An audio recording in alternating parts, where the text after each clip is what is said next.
Okay, good evening, everyone. My name is Dr. Carrie Swearjohn. I'm the Assistant Superintendent of Curriculum Instruction in the Meramec Valley School District. And tonight we have all of our families with us, but we also have some building administrators. We have Mr. Kenya from the high school. We have Dr. Armstrong, our Director of Communication from Central Office, and our new principal at Riverbend Middle. We have Mr. Dempsey with us this evening. So thank you all for joining us tonight as we just share some information about some exciting news and new programming we have for next year related to a trimester schedule. So we will go ahead and jump into it. One of the things that came out of our secondary reimagined process were some recommendations to look at our current 7th through 12th grade schedule.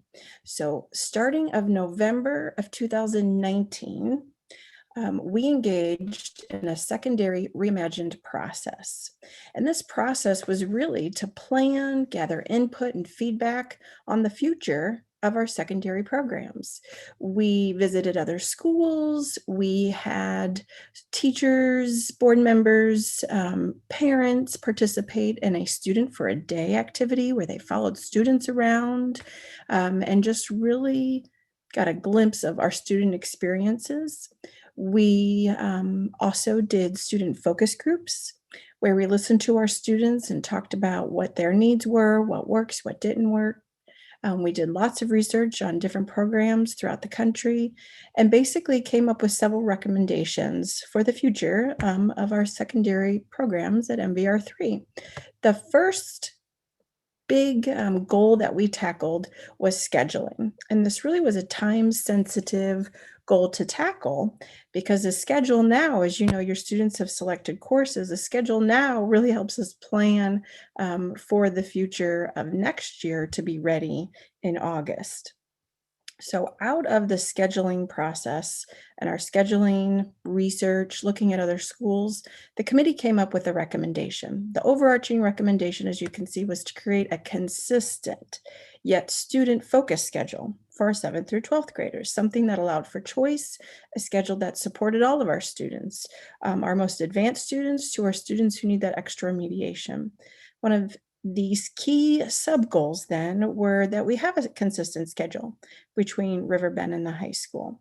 This would, for our students, the feedback from them was that it would help with transitions from Riverbend to the high school. And it would help with that consistency. The students, the parents, building input also wanted to look at a schedule that was focused on student choice, one that had flexibility within the schedule, one that had built-in time for clubs and extra academic support for our students who are struggling. A lot of our students are in sports and extracurricular activities, band, and a lot of times they don't get to participate in clubs after school or some of the other things, stay after and get help from teachers because they are just so busy. So just a schedule that was focused on that extra support and some flexibility. We really wanted to focus on a schedule, of course, that was student-centered to their needs, that allowed that flexibility and choice, and one that would expand upon our district needs and offerings. And really, what we saw in other schools that worked is just having that option for interventions, so that students that need help, time to work on their homework with that teacher getting that guided practice, and schedules that met with the students every day. We really know that relationship with our students is so important, and that practice, repeated practice every day, really helps with our students learning and understanding of new skills. So through those recommendations, our staff explored several different options. We explored a block schedule, a modified block schedule, 7-1 schedule, and a trimester schedule. And we matched all of those different schedules with our staff with those goals in mind of what we were looking for our students that we just talked about. And one that rose to the top was this trimester model. In a trimester model, the students have 70-minute classes, but only 5 classes at a time. But those same 5 classes meet every day of the week. And instead of a current 4-quarter year, 2 semesters, 4 quarters, it's a 3-term year. So you have a fall term, a winter trimester, and a spring term or trimester. In a trimester model, the terms are 112 days, which would be about 7,840 minutes. And in a modified block schedule, our current on the every other day kind of model, our teachers only see our students 98 days for 7,100 minutes. So we are always looking for ways to see our students more, cover more material, offer more support and interventions. And this really rose to the top as a way to do that, to maximize the time we have with our students in a trimester schedule. This does mean an updated calendar. We have received some questions just saying, does this mean that my student goes to school all year round? Nope, we are still going to school, the same calendar as the regular school year, but instead of, again, those 4 quarters, they would be divided up into 3 trimesters. Trimester 1 would be a fall trimester, August 23rd through November 5th, about 52 days. Trimester 2, or our winter trimester, would be November 8th through February 25th, and this is 62 days. Trimester 3 would be our spring trimester, and that would be the end of February through the last day of school. So still that regular school schedule that the students are used to as far as start and end date, but just arranged different into 3 trimesters instead of 4 quarters and 2 semesters. So you'll see there that second trimester, that winter trimester, is more days than the other 2 trimesters. And really, as we talk to other districts across the country that use a trimester model, they reported that that middle trimester has more breaks. So in that November 8th to February 25th, we have Thanksgiving break, we have our winter break, we have President's and Martin Luther King Jr., and sometimes in January and February, as you know, in Missouri, we have snow days. So we really felt like that middle trimester, if we were going to balance the days anywhere, it should be in that middle trimester so that students are just seen more, allowing for also any potential snow days in there. So that was the thinking for the middle winter trimester being longer. And again, as I kind of mentioned, we did talk to schools across the country that are using a trimester model, a lot on the East Coast, specifically in Wisconsin. Many of their schools and districts use trimester K-12. We talked to schools in Seattle that are doing trimester, and they all have that little padding during that middle second winter trimester for those reasons. So why change? Some of the benefits of changing to the trimester model is that it would allow students to retake a course or part of a course in the same year. So for example, some of our students do not pass, for example, Algebra 1 first semester. And a regular, 4-quarter semester model, they're just automatically put into the second semester of Algebra 1, when really they just learn at a different rate and pace than everyone else, and they're just automatically put into the next semester, and it just keeps moving on. In a trimester model, a student who might need to retake or revisit part of that course could first trimester take Algebra 1, but then that would allow them second trimester to also repeat that Algebra 1 trimester, and then third trimester move on to the second part of Algebra 1. So in a trimester model, instead of 2 semesters, student courses are split up into 2 trimesters. And we'll get into schedule in just a minute. But so out of the 3 trimesters, a student would take a year-long course, 2 trimesters, and a semester course, 1 trimester. The 5 courses every day would allow students to take fewer courses at a time. This would allow students to really focus on the content and the new learning that is taking place. Right now, our students are used to a 7-period or 8 courses at a time having to manage. So at 5 at a time, over the course of 3 trimesters. It would really allow that focus and deeper dive into content. And it would allow our teachers to be able to focus on a smaller set of students. Again, going back to those relationships that they can really build with our students by seeing them every day and only having to manage 5 courses at a time.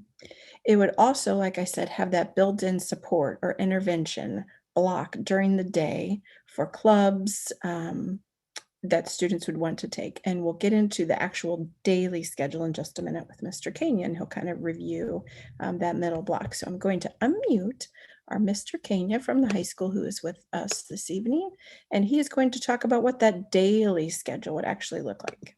Mr. Kenya? Good evening, everyone. I'm Mr. Kenya, the principal at Pacific High School, and I know a lot of this is feeling pretty foreign right now. And when we started looking at it, it took a little while for us to get our heads wrapped around this, and this is why we are having this meeting. But as we did this, we started looking at the flexibility that the trimester schedule would offer for students. So what you're seeing before you is a sample of what a junior schedule would look like next year in a trimester setting. As you can see there's the 5 periods in the day. There will be a period in between third and fourth hour that's not on here where power lunch will go in. But what you're seeing here is a sample of this. And as we were talking about, some classes being first, second, some classes being first and third, maybe even some classes being second and third trimesters. There's examples here. So if you look at period 1, a student is in a junior year, they take English 11 or English 3. That's broken up into A and B blocks for a normal core class. So you see for period 1 there's a English 11A in the fall trimester, and they go directly into that for English 11B. So that would be very similar to what they're used to in the past. If you jump down to period 3, there's an example of a split trimester to where a student in fall trimester would take the first block or Spanish 2A, but they would not take the second half of Spanish until period 4 during the spring semester. You see over there on the right side with Spanish 2B. And then if you look back at period 3 following Spanish, they would go into their first trimester of chemistry with chemistry A, and then they would go directly into chemistry B in the spring trimester. So when you see on here, there's an example of all 3 scenarios. What you will not see, at least not going into next year, is a student taking the second half of a class during the fall trimester or the first half of a class during the spring trimester. Our goal right now is to make sure that any course that is taken by a student is finished, if it's got 2 parts or even 3 for some of our year-long courses, that course is finished during that calendar school year. We don't want students to have any breaks and then additionally face the summer break as well. We do have 7.5 credits that are available for next school year. If you see down there right now in our current year, we have 8.25 credits. We are moving to a 7.5 credit semester, credit school year. Basically the difference there, we dropped from 32 credits down to 30 credits, but students for Pacific High School only need 26 credits in order to graduate. So that shouldn't be a major impact there. Most students already graduate with more credits than that when they take summer school, personal finance, health, any of those classes. But so this is what a basic school year schedule will look like for a student. They may have all their classes fit out normally, but some schedules will split out over the 3 trimesters, sometimes even changing hours. Dr. Swearjohn, could you advance that slide, please? So you see here, this is just an example. If there's anyone here from Riverbend, this is an example of what the middle school, very, very similar to what the high school would break down to. They do have the 7.5 credit on here. Middle school doesn't technically earn that credit, but we are trying to get them thinking more like the the high school mind frame. But again, an 8th grade student here, if you look at that period 1, fall and winter trimester, they have 8th grade language arts, the A portion, 8th grade language arts, the B portion. But then if you look down at second period, they've got 8th math A in the fall trimester, and then 8th math B in the spring trimester. And then down there at period 3, you see 8th grade science A would start in winter trimester for a student, but they would follow right into spring. So again, 3 examples of what a back-to-back, a split, and then a mid-year start and finish would look like for a student. This is an example of a daily schedule that we were talking about, that power lunch time. Mr. Kenya, did you want to kind of explain that?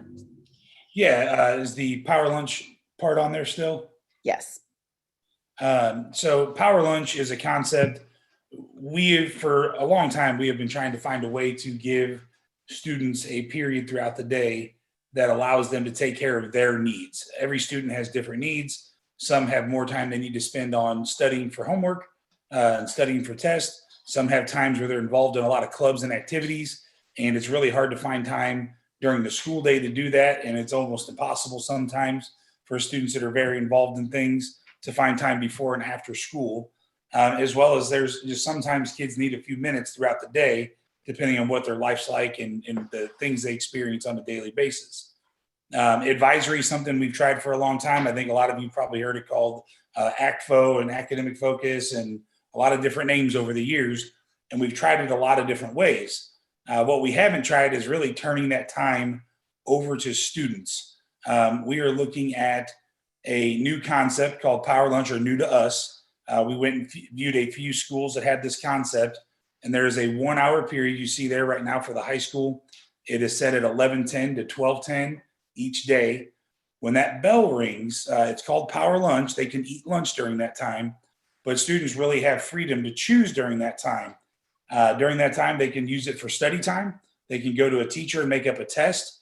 They can definitely eat lunch. There aren't lunch shifts. They've got 60 minutes. If it takes them 5 minutes to eat lunch and they want to do everything else, they can.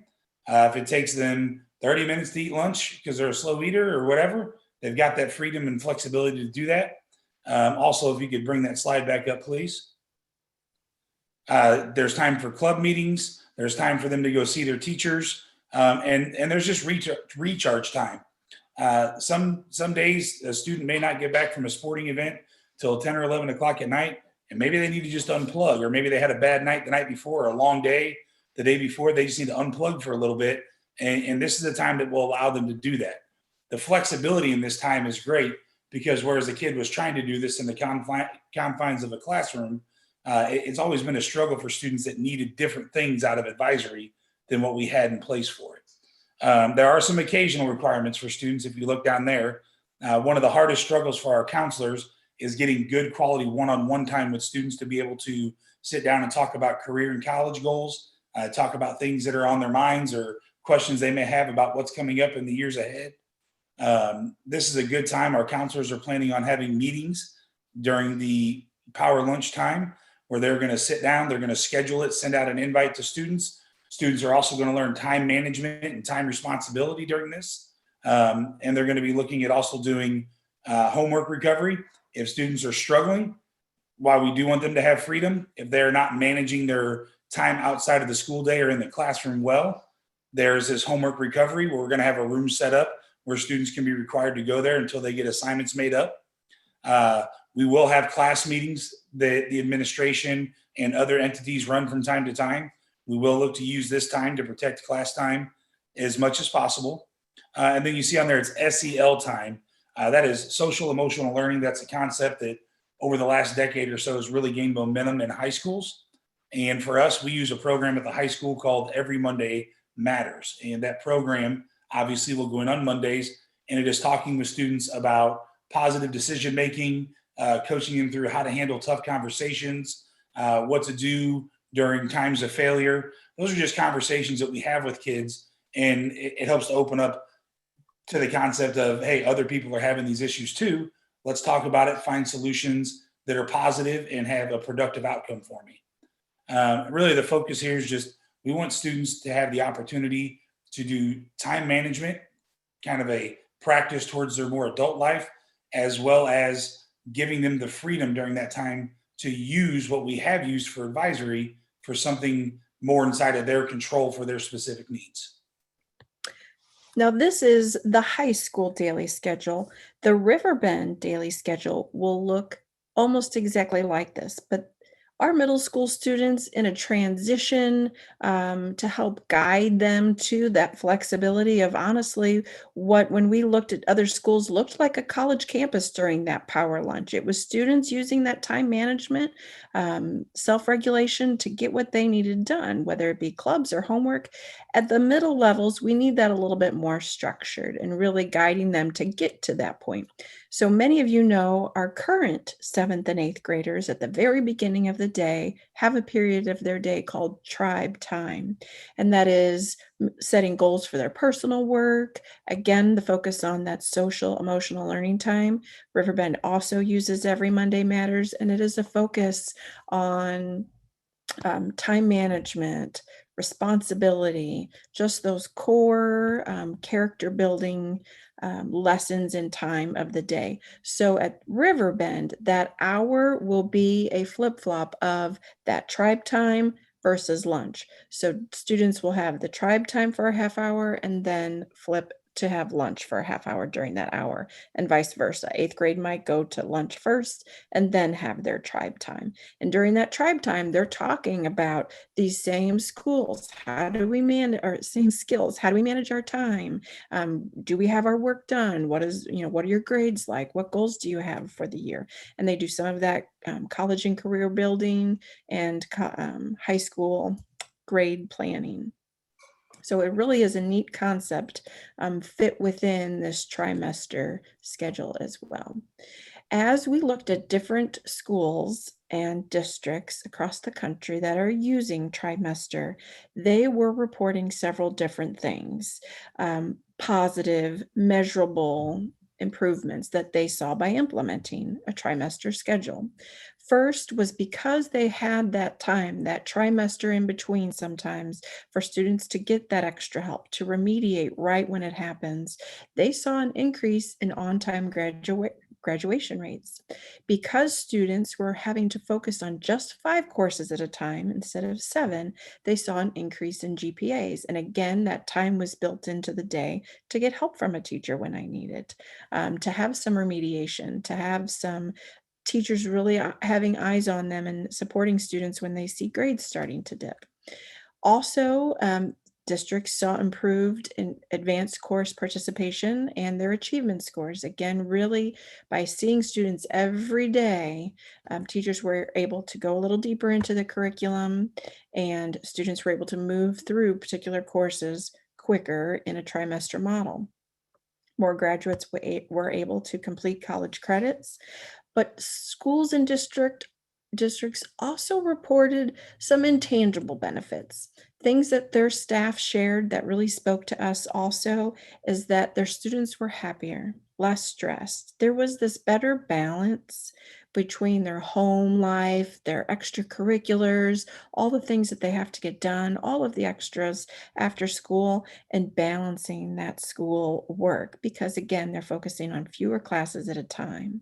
Just put a little different in a trimester model. They also reported increased in just the social emotional health and well-being again of their students.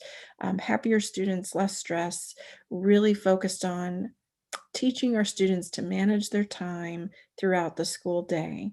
And when we had that time built into the school day to teach some of those social emotional learning skills, it really benefited their students as well. And again, another intangible that other districts mentioned that really spoke to us was just that increase of that student-teacher relationship, that school connectedness for those students who are able to participate in clubs throughout the day, meet with a teacher if they were struggling, those teachers seeing the students every day and seeing fewer students every day really built those relationships and made students feel more connected to school and happier.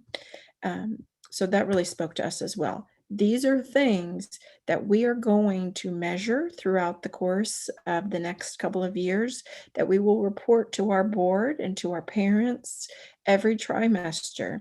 There are things that we're going to be monitoring very closely and reporting back to you to really let you know how the trimester model is impacting our students. So, Mr. Kenya, what does this mean for the average students when we move to this trimester model? Make sure Mr. Kane is not muted. Oh, he is muted. There we go. Sorry there. Still muted. Really, the biggest difference we're looking at here is we're hoping to decrease some of the stress throughout the student's day. I think this is going to really open up some flexibility for some students to take classes that have been a lot harder to fit into their schedule, because we do have 3 slides of trimesters in order to work with. I know there's less classes, but moving them around is proven a lot easier for our scheduling for next year. The 3 12-week terms, I think, are going to be great for students. Sometimes there's classes that are less enjoyable and a little bit harder of a requirement for a student to get through. And it's going to be less time that they have to be tied into that class during that time. Again, as I mentioned earlier, the credits will not change as far as what they need to earn for graduation. They still need 26 credits. They have the opportunity for 30 credits here. All of that is going to be fine. Nothing will change for our VOTEC students. They will be gone through periods 1, 2, and 3. They'll return during our open lunchtime, and they will actually take 4th and 5th period classes throughout the day. So they actually have an opportunity to earn a few more credits, which has been a struggle for some of our students that needed to make up credits. They have that opportunity to take a few more credits in the afternoon than they've traditionally had in the past. So that's definitely positive. They get 1.5 more credits than they have in the past in their second half of their day. Our ECP students, this will not impact them. Very few of them are required to take any courses on school campus, so they will still follow along with the requirements for STLCC for our ECP program. So all of that will be positive. I did have one question come up in chat I wanted to talk about. The question was, how will students be able to effectively get lunch with that many students being at lunch at one time? So in our visits to other schools, one of the schools we went to, they had approximately 2,500 students at the high school, very large school.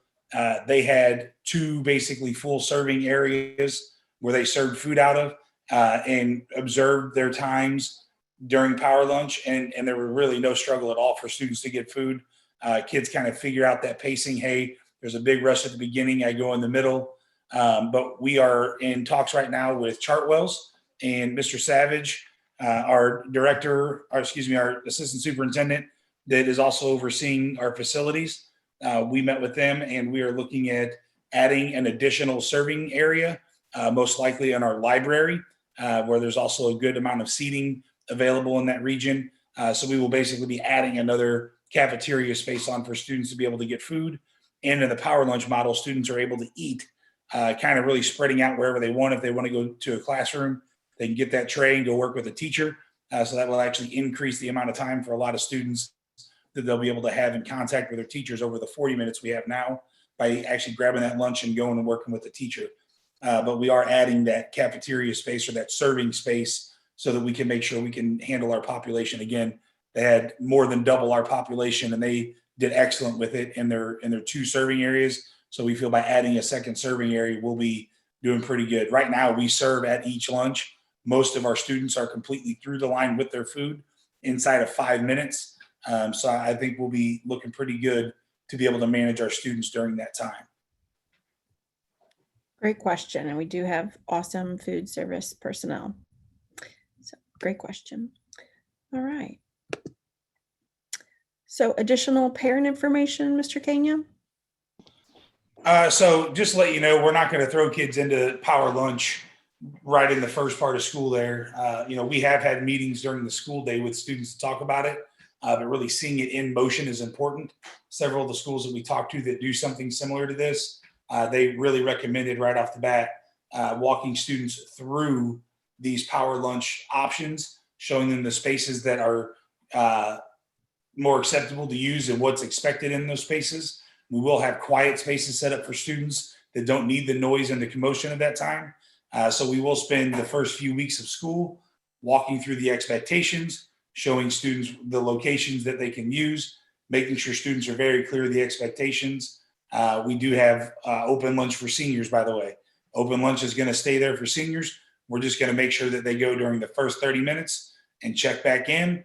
And then some days, they're going to have a club meeting and they'll have to make decisions and manage that time.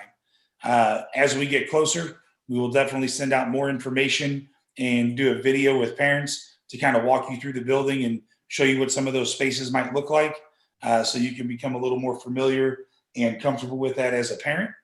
And then, one of the great benefits so far is we've been really focusing on schedule is we were able to finish the master schedule for our students and get their schedules done. So we should have all of the little changes and adjustments that we need to make on our end done over the next week or so.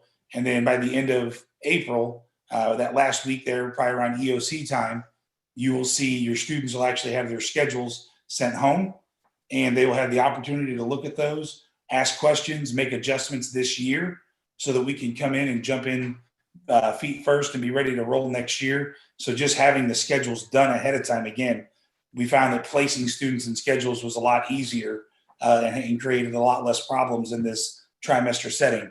So that'll be a big benefit. Hopefully we can recreate that over the years and have schedules done for students before the summertime. I think that's going to be a huge benefit in getting started on the next school year on the right foot, but we're very excited about that possibility. That is awesome. And we just want to thank our counselors and all of our students for getting those schedules in and making those. Usually it is right when we come back to school, at the end of July and August, that our students are getting our schedules, and our counselors just did an awesome job getting those schedules done. So within the next couple of weeks, like you said, you will be getting an example of your student's schedule so that you can really see how that trimester model works for your student's schedule. Any changes you would like made, those will be due May 7th. So that allows, our counseling department to make any adjustments before the end of the school year. So that has just been a real positive for us.